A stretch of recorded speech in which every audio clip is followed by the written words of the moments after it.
Welcome back to AI Brief, episode 302. Today we've got three really big shifts shaking things up.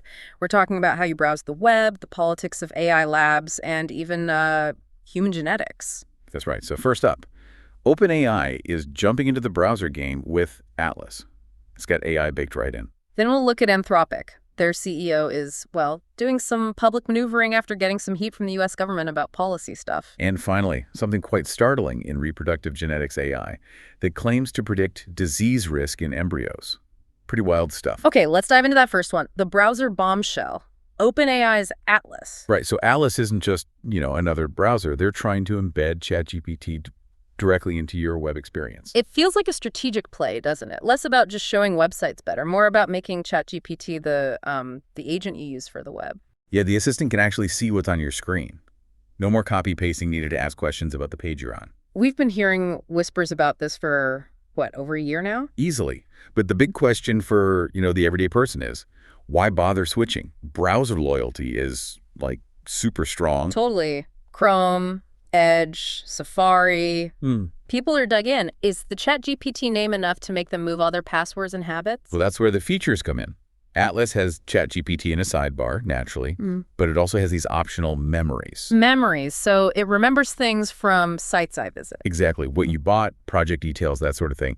The idea is to personalize ChatGPT's help later and maybe automate some tasks for you. Okay, that's interesting. But here's the part that really changes things.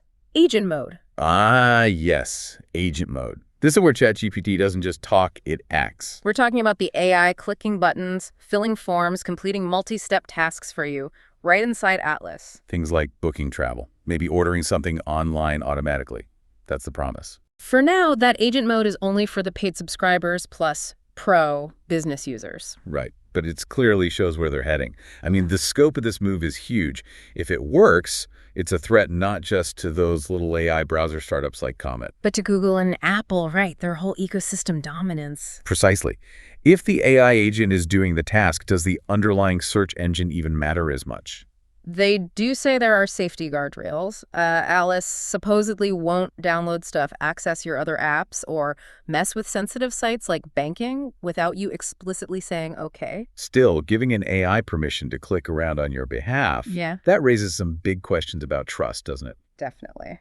And it's Mac only for now, in preview. Yeah. But you can import your bookmarks and history, so they're trying to make switching easier. Yeah, but regardless of the friction, it's clear. OpenAI sees the browser as the next big battlefield for AI. Okay, let's shift gears. From the browser war to maybe the policy war, Anthropic's been feeling the political heat. Oh, yes. Their CEO, Dario Amodei, put out this, quite lengthy public statement, really emphasizing their commitment to the U.S., to American AI leadership. Felt very deliberate. It followed some pretty sharp criticism, didn't it, from people like David Sachs accusing Anthropic of pushing for regulatory capture. Right. Regulatory capture, basically, getting rules written that help the big players and lock out smaller competitors, using policy as a weapon, essentially. And that criticism got louder when some of Amodei's past comments on politics resurfaced, so Anthropic pushed back hard. They did. Their statement made two main points to, as they put it, set the record straight and signal, their alignment with the U.S. government. Point one, their big $200 million Department of War contract. And point two, citing their own internal research that suggests their model, Claude, shows less political bias than competitors. It's interesting. Is mentioning a military contract really about policy substance, or is it more about optics? Trying to look loyal to deflect the regulatory capture talk? That's the million-dollar question, isn't it? It highlights this really tricky balancing act these big AI labs are performing. How so? Well, they talk a lot about safety, Right. which often implies needing careful, maybe slower regulation. But at the same time, they're clearly angling for huge government contracts and trying to shape policy in their favor. So the politics aren't just a side issue anymore. It's core to their strategy. Exactly. The political positioning of these foundational AI companies is becoming massively important globally. It's all intertwined now. Okay. Deep breath. Let's pivot again completely away from policy fights and into genetics. Nucleus Genomics has released Origin. It uses AI for IVF screening. And the claims are, pretty stunning. Origin looks at embryonic DNA, scanning about 7 million genetic markers. 7 million? How does it know what to look for? The algorithms were trained on genomic data from 1.5 million people. So a huge data set to learn patterns from. And based on that, the company says it can cut the risk of certain diseases by over 50%. Yeah, over 50%. Parents using IVS can screen embryos for 9 major conditions, things like breast and prostate cancer, Alzheimer's, diabetes, heart issues, plus thousands of other genetic traits. Wow. How much does this cost? As part of an IVF Plus package, starting at $30,000. $30,000. Okay, so right now, that's definitely limiting access to, well, a very small group of people. Absolutely. It's a high-end offering, for sure. But there's another piece to this story. Oh. Nucleus Genomics also launched something called the Genetic Optimization Hub. They're providing open access to their data and models. Open access, so other researchers can use it. Yes, and crucially, it's the first open-weight system in this specific field, reproductive genetics. That means they released the trained model itself, not just the code. Okay, so even if the service is expensive, making the model weights public lets the whole scientific community test it, build on it, potentially accelerating research in this area much faster. Exactly. It sort of democratizes the underlying research tool, even if the clinical application is currently exclusive. Got it.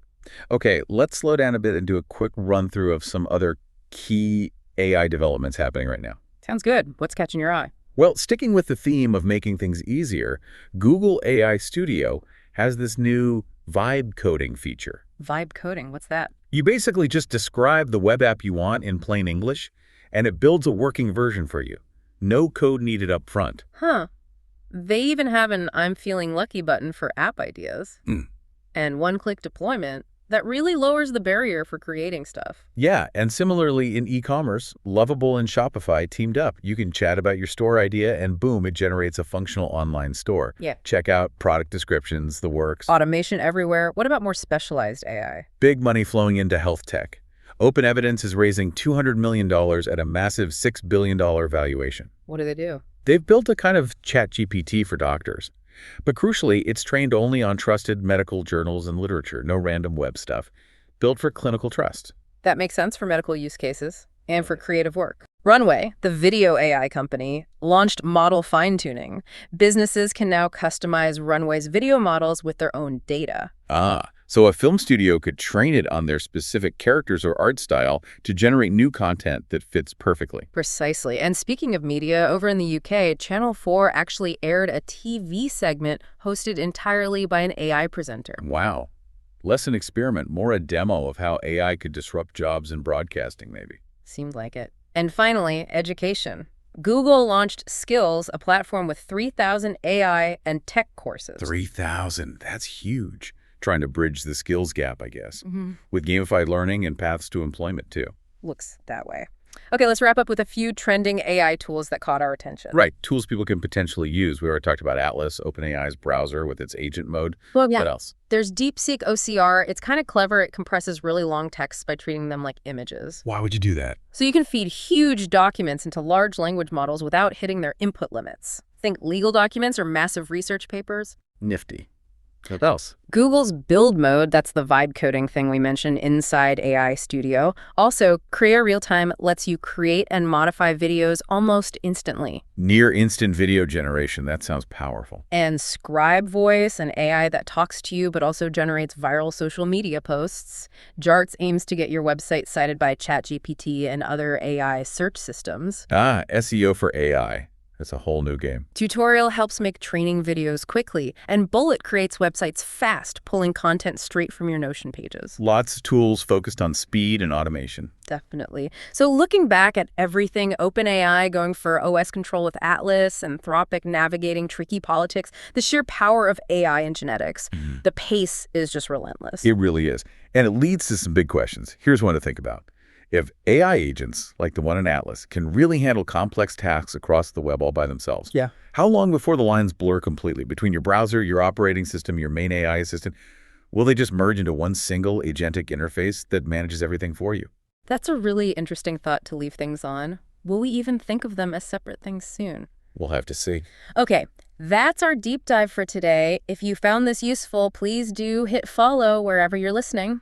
And maybe share this with someone else who wanted that shortcut to understanding what's really moving in AI. Thanks for joining us.